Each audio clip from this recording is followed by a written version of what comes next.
नमस्कार, आप देख रहे हैं प्राइम न्यूज और मैं हूं आपके साथ आलोक शुक्ला। बुलेटिन की शुरुआत इस वक्त की एक बड़ी खबर के साथ करते हैं, जहां पर सीरम इंस्टीट्यूट ने वैक्सीन की लिस्ट जारी कर दी है। कोविड वैक्सीन की नई कीमत जारी की गई है। यह बड़ा अपडेट आपको हम सबसे पहले प्राइम न्यूज पर दे रहे हैं, जहां पर कोविशील्ड वैक्सीन राज्य सरकारों को 400 रुपए में अब दी जाएगी।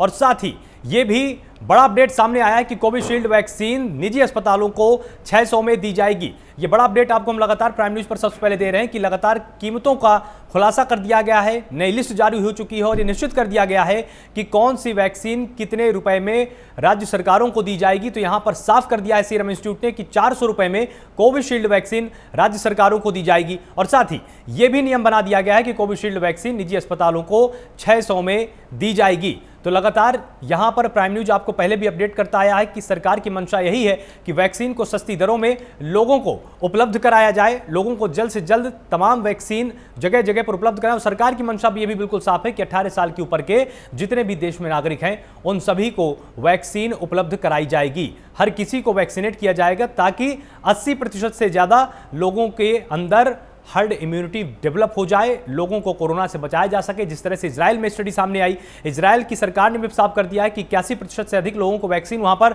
लगाई जा चुकी है। इसलिए इजराइल की सरकार ने कहा है कि अगर आप मास्क नहीं भी पहनते हैं तो भी आपके ऊपर कोई कानूनी कार्रवाई नहीं होगी। मतलब वहां पर हर्ड इम्यूनिटी की तरफ देश आगे बढ़ चुका है। भारत की मंशा भी अब यही है कि अधिक से अधिक लोगों को वैक्सीनेट कर दिया जाए, तभी कोरोना के इस जाल से बचा जा सकेगा, कोरोना के इस प्रहार से बचा जा सकेगा। और इसीलिए अब केंद्र की सरकार ने फैसला लिया है कि 18 साल के ऊपर के जितने भी नागरिक हैं पूरे देश में उन सभी को वैक्सीन दी जाए। और वैक्सीन जितनी जल्दी देश में लोगों को मिल जाएगी उतना ही आसान हो जाएगा। देश में कोरोना के आंकड़े क्या हैं ये हम आपको एक बार बता देते हैं। 24 घंटे में 2,95,000 नए मामले सामने आए। 24 घंटे में कोरोना के 1,67,457 मरीज ठीक हुए। 24 घंटे में 12,727 नए मामले जुड़े और 77 की मौत हुई। यह मध्य प्रदेश में हुआ। छत्तीसगढ़ में 15,625 नए मामले सामने आए। तमिलनाडु में 24 घंटे में 10,931 नए मामले, 48 की मौत। और देश में अब तक 1,82,553 मरीजों की मौत हो चुकी है। 21,57,538 कोरोना के एक्टिव मरीज लगातार बने हुए हैं। और अगर बात करें एक्टिव मरीजों की संख्या 1,56,16,000 के आंकड़े को पार कर चुकी है अब तक टोटल जो थे। और देश में अब तक 13 करोड़ से ज्यादा लोगों को वैक्सीन लग चुकी है। 24 घंटे में 2,000 से ज्यादा संक्रमितों की मौत हुई है। तो सच में कोरोना के आंकड़े डराने वाले हैं। 2,95,000 के आंकड़े को छू चुके हैं 24 घंटे में। यह अब तक का पिछले एक साल में सबसे बड़ा आंकड़ा कहा जा सकता है। जब से कोरोना दौर शुरू हुआ तो 2,95,000 एक दिन में मामले आने, मतलब 3 लाख से हम बिल्कुल 5,000 की दूरी पर है। तो निश्चित रूप से यह खतरे की घंटी है पूरे देश के लिए। लगातार प्राइम न्यूज आपको इसीलिए अपडेट करता आया है कि आपको बहुत ही सजग रहने की जरूरत है, आपको बहुत ही सचेत रहने की जरूरत है। क्योंकि अगर आप अपने घरों में नहीं रहते हैं तो निश्चित रूप से आप अपने आप को, अपने परिवार को, परिवार के अन्य सदस्यों को खतरे में लगातार डाल रहे हैं।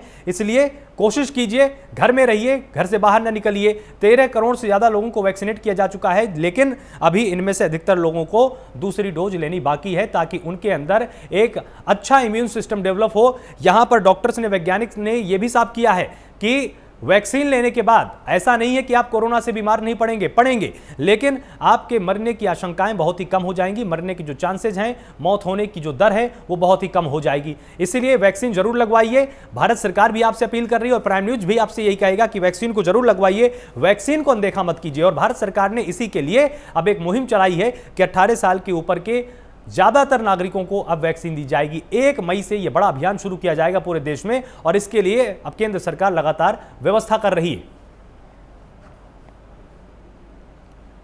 और लगातार हमारे साथ तमाम डॉक्टर्स भी अब इसमें जुड़े होंगे। डॉक्टर अरुण पांडे मेरे साथ होंगे, फिजिशियन हैं, हमारे साथ लाइव जुड़े होंगे। तमाम तरह के सवाल यहां पर इनसे हम पूछेंगे, समझने की कोशिश करेंगे। आपका बहुत बहुत स्वागत है प्राइम न्यूज पर।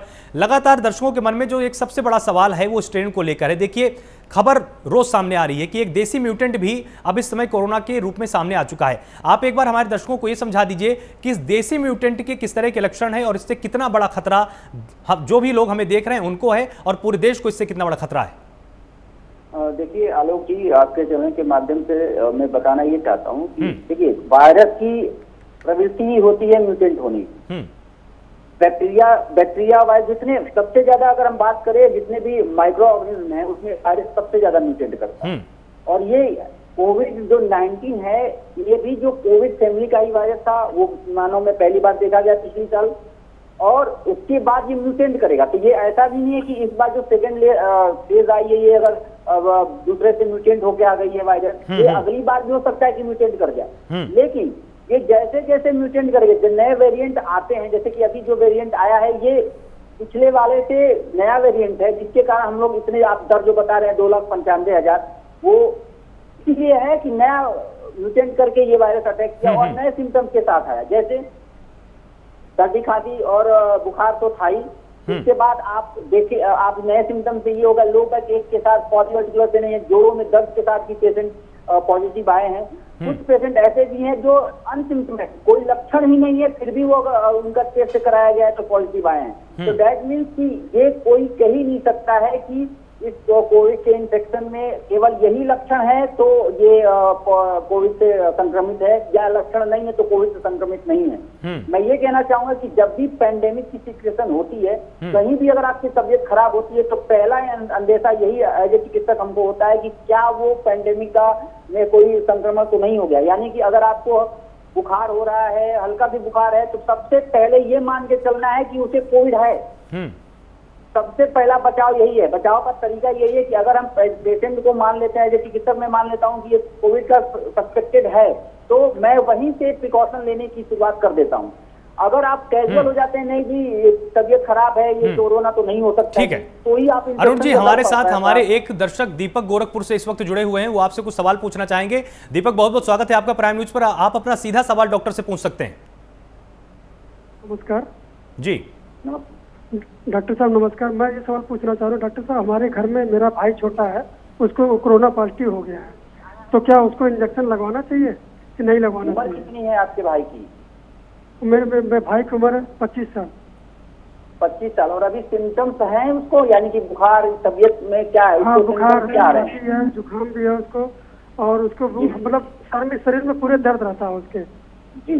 और मतलब उसके शरीर में दर्द आ रहे हैं? ये लक्षण हो गया, करीब 2-3 दिन हुआ है, और उसने जांच कराया तो उसका कोरोना पॉजिटिव हुआ है, रिपोर्ट आया। और 2-3 दिन लक्षण आने के बाद आपने टेस्ट कब कराया है? मैंने टेस्ट करवाया, कल टेस्ट करवाया तो उसका कोरोना पॉजिटिव आया है। तो उन्होंने बोला कि आप आइसोलेट रहिए घर पर, और उसके बाद में फिर आप ये दवा दिया, उन्होंने दवा दिया। तो क्या वो वैक्सीन लगवा सकता है इसमें? मैं अब यही बताना चाहता हूँ। सबसे पहली बात कि आपके भाई कोविड पॉजिटिव है तो आइसोलेशन होने की जरूरत है, आपको पैनिक होने की जरूरत नहीं है। आपको मॉनिटर करना है, हर 6-6 घंटे पे आपको उनके बुखार का माप लेना है, और जो आपको दवाइयां भी डॉक्टर साहब ने बताई उसको प्रिस्क्राइब जो भी किया गया है उसको उससे खाना है। पैनिक होने की जरूरत नहीं है। और हाँ, एक चीज मैं और बता दूं, सेचुरेशन जरूर आपको चेक करते रहना है। और इस फेज में, यानी अभी तबियत उनकी खराब है, इस फेज में अभी वैक्सीन लगाने की जरूरत है सच नहीं है, जब तक वो रिकवर ना हो जाए। तो हम लोग तो लगवा सकते हैं डॉक्टर साहब? जी हाँ, आप अगर आप में अगर लक्षण नहीं है, आप अगर उनसे एक्सपोज नहीं हुए हैं, आपको कोई भी सिम्टम्स नहीं आ रहा है, तो आप वैक्सीन लगाने के लिए जा सकते हैं। जी। और डॉक्टर साहब, मुझे ये भी पूछना है कि ये क्या वैक्सीन लगवाने के बाद हम सेफ हैं? देखिए, कोई भी दुनिया की कोई भी वैक्सीन, चाहे वो इससे पहले अगर मैं पोलियो वैक्सीन की बात करूँ तो ऐसा नहीं है कि जब पोलियो वैक्सीन लगने लगी थी शुरू में तो सब कोई पोलियो से संक्रमित हो ही नहीं रहा था। इसी तरह इस वैक्सीन से लगाने की ये मैं जरूर आपको आश्वस्त कर सकता हूँ कि इससे सीवियरिटी कम हो जाएगी, इससे हॉस्पिटल का स्टे आपका कम हो जाएगा। आप जो बहुत ज्यादा बीमार पड़ जाते हैं, बहुत ज्यादा सीरियस हो जाते हैं, उस स्टेज तक नहीं पहुंचेंगे। इसमें ये प्रोटेक्शन जरूर करेगी ये वैक्सीन। जी, ठीक है, शुक्रिया डॉक्टर। बहुत बहुत धन्यवाद। बहुत बहुत शुक्रिया दीपक यहाँ पर फोन करने के लिए। तो डॉक्टर, जिस तरह से इनका एक सवाल था, इसी से ही एक जुड़ा हुआ सवाल ये है, बहुत सारे लोगों के मन में अब ऊहापोह की स्थिति इसलिए भी है क्योंकि तमाम ऐसे डॉक्टर्स, तमाम ऐसे कर्मचारी संक्रमित हुए भारत सरकार के, जो कि फ्रंट लाइन वर्कर्स थे, वैक्सीन लगवा रखी थी, दूसरी डोज भी उन्होंने लगवा रखी थी, उसके बाद भी संक्रमित हो गए। तो लोगों के मन में अब इस चीज़ का डर बैठ गया है कि जब हम वैक्सीन लगवाने के बाद भी संक्रमित हो रहे हैं, क्या अब उनको वैक्सीन लगवानी चाहिए या नहीं लगवानी चाहिए, और ये कितना सेफ होता है? जी देखिए, ये जो हिंदुस्तान की वैक्सीन है वो पूरी तरह से सेफ है, और हेल्थ वर्कर या जो भी जिसने भी वैक्सीन लगाने के बाद इन्फेक्ट जो हुए हैं, ये मैं बता दूं कि इन्फेक्ट होने में उनकी सीवियरिटी कम हुई है, यानी कि जो बीमार होने का जो दिन रहा है वो कम रहा है, हॉस्पिटल में स्टे कम रहा है, और वो वेंटिलेशन पर आईसीयू में जाने से बच गए हैं। तो यानी कि पहले जब वैक्सीन से पहले आप देखे होंगे कि जो हेल्थ वर्कर या कोरोना वॉरियर की जो डेथ थी बहुत ज्यादा थी as compare to this year, क्योंकि इस बार हमें प्रोटेक्शन मिल चुकी है। तो मतलब आपकी बातों से बिल्कुल साफ है कि वैक्सीन लगवाने के बाद मृत्यु दर में भी कमी आती है और बीमारी का जो एक समय पीरियड है वो भी छोटा होता है। अंकित शर्मा हमारे साथ जुड़े हुए हैं बलिया से, हमारे दर्शक है, बहुत बहुत स्वागत है अंकित। आप अपना सवाल सीधे डॉक्टर से पूछ सकते हैं। डॉक्टर साहब नमस्कार। नमस्कार। नमस्कार आनंद जी। हमारा आपसे सवाल है, हम अभी 80+ है जी। तो क्या हमारे लिए वैक्सीन लगवाना सही है?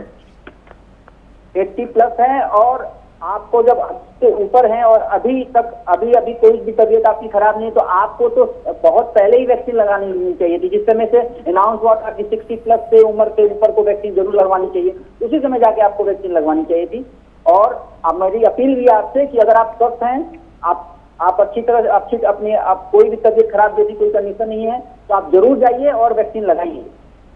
जी डॉक्टर साहब, इसके कुछ वैक्सीन के साइड इफेक्ट्स है कुछ लगवाने के बाद? देखिए वैक्सीन के साइड इफेक्ट एज सच कोई भी रिपोर्टेड नहीं है जो कि सीवियर हो। सीवियर इन द सेंस कि जो आपको जानलेवा कोई खतरा आ गया हो या जानलेवा कोई और भी सिम्टम्स आ गए हो, ऐसी कोई भी अभी तक रिपोर्टेड नहीं है। हाँ, हल्का सा जी मिचलाना या फिर हल्का सा फीवर आ जाना, ये किसी भी वैक्सीन में जो वायरस के अगेंस्ट में जो वैक्सीन दी जाती है इसमें हल्का सा दर्द रहना है, 1-2 दिन ये दर्द बना रह सकता है जहाँ पे आपको इंजेक्शन मिलती है, या फिर हल्का सा बुखार आ सकता है 1-2 दिन के लिए। तो ये माइल्ड वो एक सिम्टम्स होता है, उससे बहुत जल्दी 1-2 दिन में आप अच्छे हो जाते हैं। इसमें कोई घबराने की, कोई डरने की बात नहीं है। आप वैक्सीन पूरी तरह से सुरक्षित है, आप जरूर वैक्सीन लगाएं। और मैं इसलिए भी कहना चाहता हूँ कि मैं भी बोलता बलिया का रहने वाला हूँ, इसलिए जरूर जाके आप वैक्सीन लगवाइए। जी धन्यवाद। जी बहुत बहुत शुक्रिया। बहुत बहुत शुक्रिया बात करने के लिए हमसे अंकित। तो अंकित ने भी जिस तरह से यहाँ पर एक सवाल पूछा कि उनकी उम्र ज़्यादा है, उनको वैक्सीन लगवाना कितना सेफ है। अब जिस तरह से केंद्र सरकार ने ये नया नियम बनाया है कि 18 साल के ऊपर के जितने भी नागरिक हैं उन सभी को वैक्सीन लेना चाहिए, आप प्राइम न्यूज़ के माध्यम से हमारे दर्शकों से क्या अपील करना चाहेंगे? क्योंकि लोगों के अंदर जो एक भय का थोड़ा सा वातावरण है कि हम कोरोना की वैक्सीन लगवाएं ना लगवाएं, उनको कितना आगे आना चाहिए? और जिस तरह से इजराइल ने अभी किया, ये डाटा मैं जरूर यहाँ पर साझा करूंगा, इजराइल ने अपने यहाँ के तमाम नागरिकों को बोल दिया कि अब आपको मास्क लगाने की ज़रूरत नहीं है, क्योंकि वहाँ पर लगभग 81% लोगों ने वैक्सीन लगवा दी है और इजराइल को लगता है कि वहाँ पर हर्ड इम्यूनिटी धीरे धीरे डेवलप हो चुकी है। भारत भी इसी दिशा में है। तो कृपया आप प्राइम न्यूज़ के माध्यम से दर्शकों से जरूर अपील कीजिए कि वो वैक्सीन के इस महाअभियान का हिस्सा जरूर बने।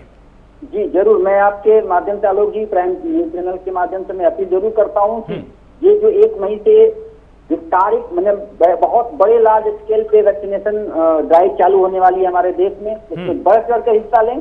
क्योंकि मैं फिर बता दूं, मैं बार बार ये कह रहा हूं, जिनको भी वैक्सीन लगी है वो आज भी उनको मास्क पहनना है, सोशल डिस्टेंसिंग का पालन करना है, कोविड प्रोटोकॉल का फॉलो करना है।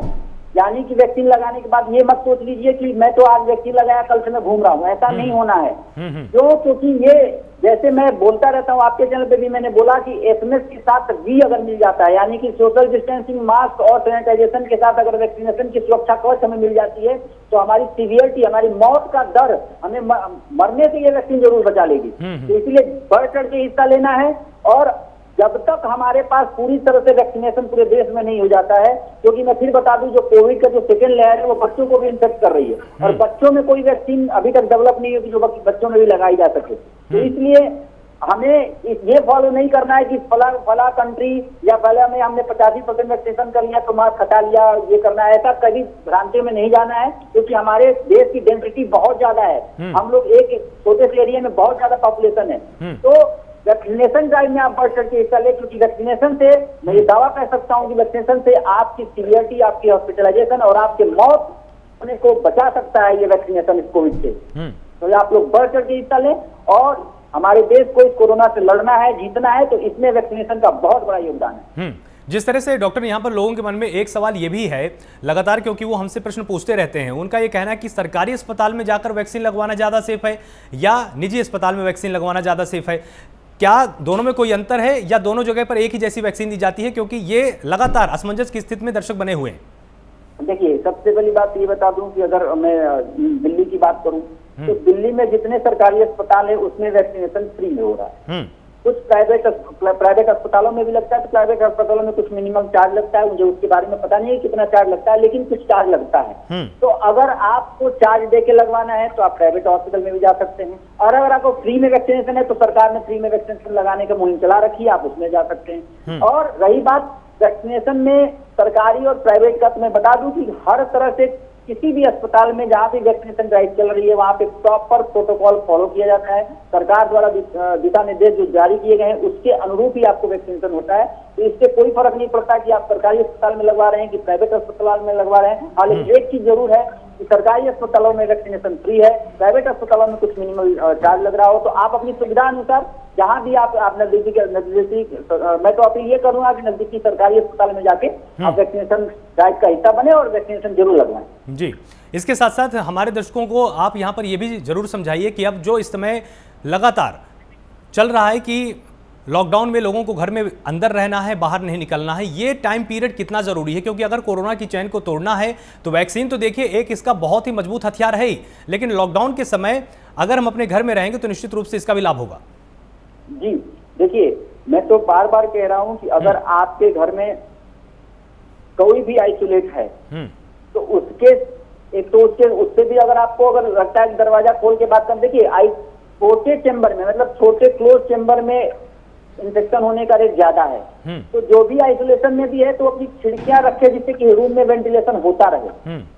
अगर वो आइसोलेटेड भी है तो वेंटिलेशन उस वेंटिलेटेड रूम में आइसोलेट रहे, क्योंकि अगर वो रहेगा तो कम से कम उसका सैनिटाइजेशन हो जाएगा, जो वेंटिलेशन हवा अगर पास हो जाएगी, क्योंकि माना जा रहा है कि एरोसोल इन्फेक्शन के कारण हवा में वायरस होने के कारण ये इन्फेक्शन फैला। तो ठीक है अरुण जी, यहाँ पर वक्त एक छोटे से ब्रेक का है, ब्रेक के उस पार आते हैं। आपकी ही बात से हम दोबारा से इस कार्यक्रम की शुरुआत करेंगे और समझने की कोशिश करेंगे कि ये टाइम पीरियड कितना जरूरी है हम सब के लिए, कि हम सब अपनी जिम्मेदारी ठीक से निभाएं। आप सबका स्वागत है। लगातार आपको प्राइम न्यूज आज यहां पर यह बता रहा है कि किस तरह से कोविशील्ड और कोवैक्सीन एक जरूरी कड़ी है कोरोना की चैन को तोड़ने के लिए और इनका कितना ज्यादा महत्व है। हमारे साथ डॉक्टर अरुण लगातार जुड़े हुए हैं। डॉक्टर अरुण यहां पर बता रहे थे कि लॉकडाउन का भी क्या महत्व है, वैक्सीन का भी क्या महत्व है।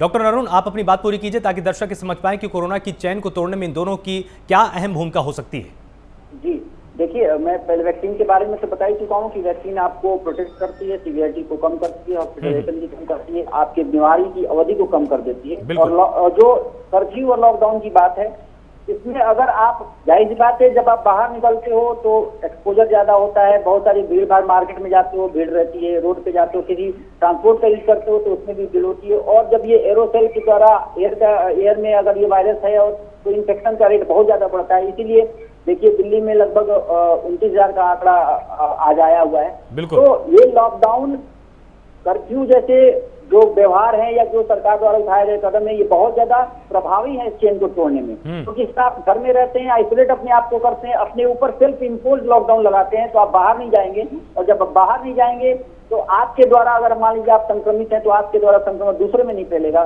तो कहीं ना कहीं चेन को तोड़ने में जरूर हम लोग सफल हो जाएंगे और कोरोना से हम लोग जरूर जीत जाएंगे।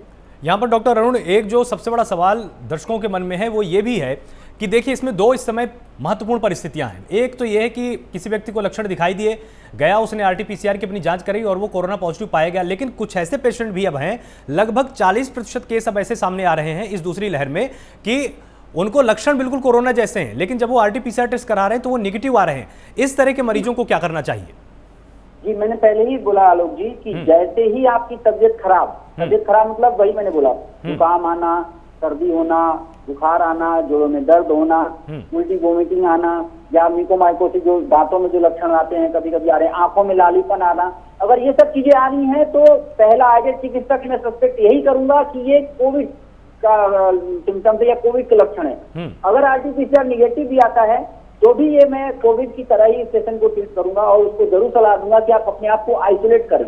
और सिम्टोमेटिक, क्योंकि कोविड की कोई एज सच कोई स्पेसिफिक दवा तो है नहीं, तो सिम्टोमेटिक ट्रीटमेंट दूंगा कि अगर बुखार है तो बुखार के लिए दवा, सर्दी जुकाम है तो उसके लिए दवा, अगर आंखों में लालपन है तो उसके लिए दवा, जोड़ों में दर्द है तो उसके लिए दवा। ये स्पेसिफिक सिम्टम्स वाइज उसको दवा देके, और पहले दिन वो अस्पताल आ रहा है या फिर किसी डॉक्टर से सलाह ले रहा है तो पहले दिन वो उसको सलाह जरूर दी जाएगी कि अपने आप को आइसोलेट कीजिए, अपने आप को किसी घर में रखिए, कहीं भी बाहर आना जाना मना है तब तक जब तक आपके सिम्टम्स समाप्त नहीं हो जाते हैं। क्योंकि मैं बता रहा हूँ कि ये जो कोविड का दूसरी लहर, एकदम आप सही कह रहे हैं, कई ऐसे पेशेंट हैं जिनकी सिम्टम सब कुछ कोविड वाले हैं लेकिन रिपोर्ट RT-PCR निगेटिव आती है। तो कभी कभी ये भी होता है कि फॉल्स निगेटिव RT-PCR में रिपोर्टेड है कि फॉल्स निगेटिव भी रिपोर्ट आ सकता है। लेकिन अगर सिम्टम्स हैं, और केवल कोविड में नहीं, बहुत सारे ऐसे रोग हैं जिसमें जांच कराने पे अगर वो चीज निगेटिव आती है लेकिन सिम्टम्स अगर वो पेशेंट को उस तरह से परसिस्ट करती है या उस तरह से दिखाती है तो हम लोग दवा पर्टिकुलर उसी चीज की चलाते हैं। इसी तरह कोविड में भी है कि अगर आपको सिम्टम्स कोविड का है लेकिन आपकी रिपोर्ट निगेटिव आती है, फिर भी हम आपको कोविड की तरह ट्रीट करेंगे। आपको वही सावधानियां, वही प्रिकॉशन वही प्रिवेंशन रखना। जी, बहुत बहुत शुक्रिया हमारे साथ जुड़ने के लिए डॉक्टर अरुण। आपने विस्तार से तमाम बातें हमारे दर्शकों को समझाई और उनके मन में भी जो तमाम प्रश्न थे, तमाम आशंकाएं थी, वो दूर हुई होंगी। वैक्सीन जरूर लगवाना है, वैक्सीन से भागना नहीं है, क्योंकि डॉक्टर्स ने लगातार ये समझाया है कि बिल्कुल भी वैक्सीन से घबराना नहीं है। आप बीमार जरूर पड़ेंगे, लेकिन जो मृत्यु दर है वो वैक्सीन के चलते काफ़ी कम हुई है। लोग उससे स्वस्थ जल्दी होते हैं। आपके बीमार होने का जो समय है वो काफ़ी घट जाएगा। तो निश्चित रूप से जो भारत सरकार का एक महाअभियान शुरू होने वाला है कि 18 साल के ऊपर के हर नागरिक को वैक्सीन लेनी है, आप सब उसका हिस्सा जरूर बनिए। अगर आप बीमार हैं तब आपको वैक्सीन नहीं लेनी, लेकिन अगर आप स्वस्थ हैं तो आपको वैक्सीन लेनी चाहिए, क्योंकि इसी से हम कोरोना की चैन को तोड़ पाएंगे। लगातार इसी तरह जुड़े रहिए प्राइम न्यूज़ के साथ। नमस्कार।